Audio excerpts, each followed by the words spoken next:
अस्सलाम वालेकुम दोस्तों। पाकिस्तान क्रिकेट बोर्ड ने पाकिस्तानी क्रिकेटर्स की सेंट्रल कॉन्ट्रैक्ट की अनाउंसमेंट की है, यानी जो तनख्वाह हर महीने लेते हैं उसकी अनाउंसमेंट की है। ख़ास बात यह है कि बाबर आजम, रिजवान, शाहीन और जो ए लिस्ट में पाकिस्तान के क्रिकेटर्स थे जिनकी तनख्वाह 65,70,000 रुपये फ़ी महीना थी, वो कम करके 45,52,000 रुपये कर दी है।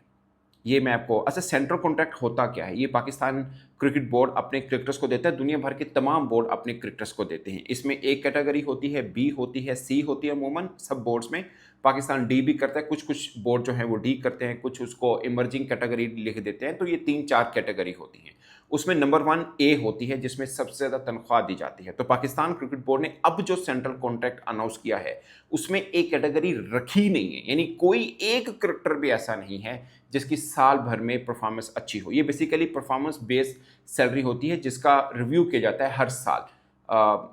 हर साल में जिसकी अच्छी परफॉर्मेंस रही हो और आइंदा साल के लिए जो पाकिस्तान टीम के लिए के काम आ सकता हो, बेसिकली ये उस बेस के ऊपर सेंट्रल कॉन्ट्रैक्ट अनाउंस होता है। मैं जब से कवर कर रहा हूँ, जब से मैं सेंट्रल कॉन्ट्रैक्ट पाकिस्तान का देख रहा हूँ, कभी ऐसा नहीं हुआ कि कोई एक क्रिकेटर भी ए कैटेगरी में ना हो जिसमें मैक्सिमम सैलरी दी जाती। कभी ऐसा नहीं हुआ, ये फर्स्ट टाइम हुआ। और मैंने दुनिया भर के बोर्ड के भी जो सेंट्रल कॉन्ट्रैक्ट अनाउंस होता है, जहाँ तक मैंने पढ़ा है, कभी ऐसा नहीं हुआ कि किसी बोर्ड ने कुछ सेंट्रल कॉन्ट्रैक्ट अनाउंस किया हो और वहाँ पर ए कैटेगरी का क्रिकेटर ही ना हो। अमूमन ऐसा होता है जो तीनों फॉर्मेट खेलता है, टेस्ट, वनडे, टी20, तीनों फॉर्मेट जो क्रिकेटर खेलता हो उसको एक कैटेगरी में शामिल किया जाता है, यानी मैक्सिमम सैलरी उसको दी जाती है। और ये इसलिए भी रखा जाता है कि वो क्रिकेटर बहुत अहम है। जैसे मिसाल के तौर पर रिजवान है, अब अगरचे वो टी20 नहीं खेलते बट वनडे, टी20, टेस्ट, या पहले बाबर, रिजवान, शाहीन, ये 3 वो क्रिकेटर थे, नसीम शाह भी टू सम एक्सटेंट, जो आपके तीनों कैटेगरी में होते थे। तो पाकिस्तान क्रिकेट बोर्ड ने कहा कि इस दफ़ा कोई एक क्रिकेटर भी ऐसा नहीं है जो ए कैटेगरी के अंदर शामिल हो। अब इन क्रिकेटर्स को क्या क्या तनख्वाह मिलेगी वो भी मैं आपको बताऊंगा। जो पाकिस्तान क्रिकेट बोर्ड ने ऑफिशियली अनाउंस की है वो मैं आपको बता देता हूँ कि 30 क्रिकेटर ऐसे हैं जिनको सेंट्रल कॉन्ट्रैक्ट दिए जा रहे हैं और ये बी, सी और डी लेवल पर रखा गया है। 10-10 क्रिकेटर इसमें शामिल किए गए हुए हैं और ये 1 जुलाई 2025 से लेकर 30 जून 2026 तक ये रहेगा। पिछले साल 27 क्रिकेटर्स थे, इस बार 30 कर दिए हैं। 12 नए खिलाड़ियों को शामिल किया है और 9 खिलाड़ी ऐसे हैं जो अपनी लास्ट टाइम जो उनकी कैटेगरी थी अब भी वही कैटेगरी है, यानी उन्होंने कोई 1 इंच ना उतने आए ना थले आए हैं, इसलिए कैटेगरी वही रही है। 12 क्रिकेटर जो नए हैं उसमें अहमद दानियाल हैं, फ़हीम अशरफ, मतलब नई मीन के जिनको पहली दफ़ा अब मिल रहा है सेंट्रल कॉन्ट्रैक्ट, पिछली दफ़ा नहीं मिला था, उससे पहले मिलता होगा मगर लास्ट टाइम जिनको नहीं मिला था। अहमद दानियाल, फ़हीम अशरफ, हसन अली, हसन नवाज़, हुसैन तल्लत, खुशदिल शाह, मोहम्मद अब्बास, फास्ट बॉलर जो हैं हमारे, ये अब्बास अफरीदी नहीं, मोहम्मद अब्बास जो टेस्ट वाले हैं, मोहम्मद हारिस, मोहम्मद नवाज़, साहबजादा फ़रहान, सलमान मिर्ज़ा, सुफियान मुकीम, ये उन खिलाड़ियों में शामिल हैं। 8 क्रिकेटर ऐसे हैं जो पिछली दफ़ा थे मगर इस बार नहीं हैं। अब बी कैटेगरी में कौन से हैं? ए कैटेगरी तो है नहीं किसी की, बी कैटेगरी में कौन से हैं? उसमें बाबर आजम हैं, मोहम्मद रिजवान हैं, शाहीन शाह अफरीदी हैं, फ़खर जमान हैं, शादाब खान, अबरार अहमद, हारिस रऊफ़, हसन अली, साइम अयूब, सलमान अली आगा। तो बेसिकली सबसे ज़्यादा छलांग लंबी पता किसने लगाई है? हसन अली ने। लास्ट टाइम था ही नहीं, इस टाइम सीधा ही बी कैटेगरी में। ए कैटेगरी तो रखी नहीं है तो बी कैटेगरी में। मुझे लगता है ये कोई अच्छी मूव नहीं है, ऑनेस्टली स्पीकिंग। आप एक गिरे हुए को मज़ीद गिरा रहे हैं।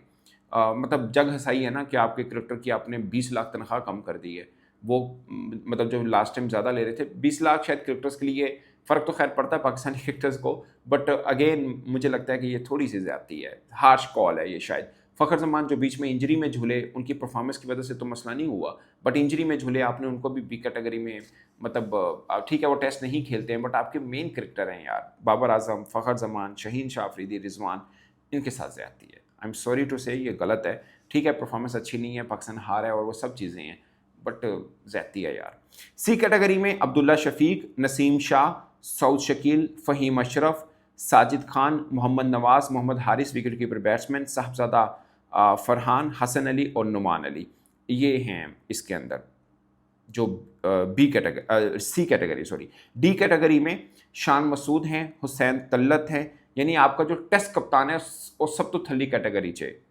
हुसैन तल्लत, मोहम्मद अब्बास, मोहम्मद वसीम जूनियर, मोहम्मद अब्बास आफरीदी, खुशदिल शाह, अहमद दानियाल, सलमान मिर्ज़ा, खुरम शहजाद, सुफियान मुकीम, ये आपके उसमें आते हैं सबसे लोएस्ट कैटेगरी के अंदर जो हैं वो आते हैं। आई गेस कि यह शायद थोड़ी सी हार्श कॉल है, मुझे लगता है ऐसा नहीं होनी चाहिए थी, थोड़ी सी ज़्यादती की गई है जो मेरा ख्याल है। अब मैं दोस्तों आपको बता देता हूँ कि इनकी सैलरी वगैरह का क्या होगा इन क्रिकेटर्स का, बट मुझे लगता है कि ये शायद थोड़ी सी ज़्यादा हार्श कॉल की गई है। जिन क्रिकेटर को सेंटर कॉन्ट्रैक्ट नहीं दिया उसमें आमिर जमाल हैं, हसीबुल्ला खान हैं, कामरान गुलाम हैं, मीर हमज़ा हैं, मोहम्मद अली फास्ट बॉलर, मोहम्मद हरेरा, मोहम्मद इरफान खान नियाज़ी जो आपकी ए टीम का कप्तान है, उस्मान खान, ये वो सब क्रिकेटर्स हैं जिनको नहीं मिला। ये पिछली दफ़ा डी कैटेगरी में थे, अब इस बार इनको सेंटर कॉन्ट्रैक्ट नहीं दिया गया है। अगेन मैं बता देता हूँ 8 क्रिकेटर जिनको सेंटर कॉन्ट्रैक्ट नहीं दिया गया, उसमें आमिर जमाल हैं, हसीबुल्ला खान हैं, कामरान गुलाम हैं, मीर हमज़ा हैं, मोहम्मद अली, मोहम्मद हरेरा, मोहम्मद इरफान खान नियाज़ी, उस्मान खान।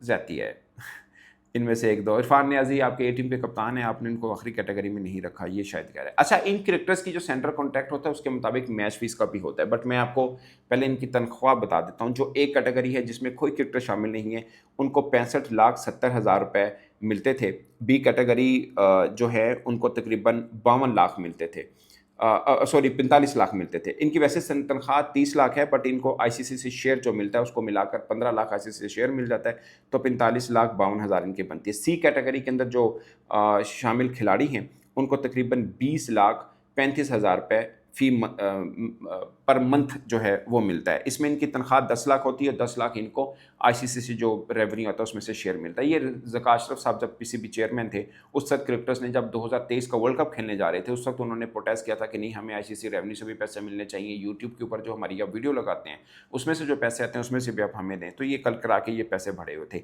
डी कैटेगरी में वैसे तो तनख्वाह उनकी 7 लाख है, मगर आईसीसी का शेयर मिलाकर उनको 12,67,067 यानी और 500 रुपये बनती है। तो ये है दोस्तों ओवरऑल जो तीनों तनख्वाह, यानी ए कैटेगरी वाले जिसमें कोई नहीं है उसमें 65,70,000 तनख्वाह है, बी कैटेगरी के अंदर 45,52,000 तनख्वाह है, सी कैटेगरी वाले को तकरीबन 20,35,000 तनख्वाह मिलती है और डी कैटेगरी वाले को 12,67,500 रुपये तनख्वाह मिलती है। तो ये है। अब इनका जो टेस्ट मैच खेलने के पैसे हैं वो 12,57,795 रुपये मिलता है। टेस्ट खेलने के, वनडे खेलने के लिए 6,44,000 यानी 6,44,620 रुपीज़ मिलते हैं, जबकि T20 के लिए 4,18,584 रुपये जो हैं वो बनते हैं इनके। ये इनकी मैच फीस हैं टेस्ट, वनडे, T20 की जो पाकिस्तानी क्रिकेटर खेलते हैं। तो ये बेसिकली इनकी तनख्वाह या इनको पैसे जो पाकिस्तान क्रिकेट बोर्ड से मिलते हैं वो हैं। ये जो मतलब इनकी सैलरी और मैच फीस वगैरह सब मिलाकर इस तरह से। अब जो खिलाड़ी सेंटर कॉन्ट्रैक्ट में आ गया वो मैच खेले ना खेले, टीम में आए ना आए, उनको ये तनख्वाह ज़रूर मिलेगी। मगर मेन क्वेश्चन कि क्या बाबर रिजवान शाहीन ये एक कैटेगरी डिज़र्व नहीं करते थे? आई गेस कि थोड़ी हार्श कॉल है, नहीं होनी चाहिए थी। ऐसे मौके पर जब आप एशिया कप खेलने जा रहे हैं, जब T20 वर्ल्ड कप आपके सर पर है, आप अपने खिलाड़ी जो गिरे हुए हैं उनको मज़ीद डिमोरलाइज़ कर रहे हैं। आप ये नहीं बोल रहे कि आपके पास मुश्किल वक्त है, आप परफॉर्म नहीं कर पा रहे, तो हम आपके साथ खड़े हैं। और एक कैटेगरी इसलिए भी मुझे लगता है सलमान आगा के साथ ज़्यादती है, ऑनेस्टली स्पीकिंग सबसे ज़्यादा, क्योंकि उस बंदे ने परफॉर्म किया हुआ है। आपने सिर्फ इसलिए एक कैटेगरी में उसको नहीं रखा क्योंकि आप पर आना है कि बाबर रिजवान शाहीन को नीचे फेंक दिया, सलमान आगा को कैसे ऊपर कर दिया। बट सलमान आगा ने ओवरऑल ठीक परफॉर्म किया, आपके टेस्ट में भी, वनडे में भी और T20 में भी। शायद ये थोड़ा हार्श कॉल थी। मैं अगेन आपको बता देता हूँ दोस्तों, बी कैटेगरी के अंदर बाबर आजम, रिजवान, शाहीन शाह अफरीदी, फ़खर जमान, शदाब खान, अबरार अहमद, हारिस रऊफ, हसन अली, साइमजूब और सलमान अली आगा हैं। जबकि सी कैटेगरी के अंदर अब्दुल्ला शफीक हैं, नसीम शाह, सऊ शकील, फ़हीम अशरफ, साजिद खान, मोहम्मद नवाज़, मोहम्मद हारिस, साहबज़ादा फरहान, हसन अली और नुमान अली हैं। और आखिरी कैटेगरी जिसको डी कैटेगरी बोलते हैं उसमें शान मसूद, हुसैन तलत, मोहम्मद अब्बास, मोहम्मद वसीम जूनियर, मोहम्मद अब्बास अफरीदी, खुशदिल शाह, अहमद दानियाल, सलमान मिर्ज़ा, खुरम शहजाद और फ़हीम और सुफियान मुकीम शामिल हैं। तो दोस्तों आपको क्या लगता है ये कॉन्ट्रैक्ट में जो लिस्टिंग की गई है बिल्कुल फेयर है और एक कैटेगरी में किसी एक क्रिकेटर को शामिल न करना पाकिस्तान क्रिकेट बोर्ड की अच्छी मूव है? क्या क्रिकेटर्स जिन्होंने परफॉर्म नहीं किया उनको सज़ा देना इस तरह से ठीक है? अगर परफॉर्मेंस बेस है तो फिर पाकिस्तान क्रिकेट बोर्ड के जो आला अहदेदार हैं उनके ऊपर भी ये फार्मूला लगना चाहिए। मेरी राय ये है। आप अपनी राय कमेंट के सूत्र में जरूर बताइएगा। मेरी तरफ से इतना ही, इजाज़त दीजिए। अल्लाह हाफिज़।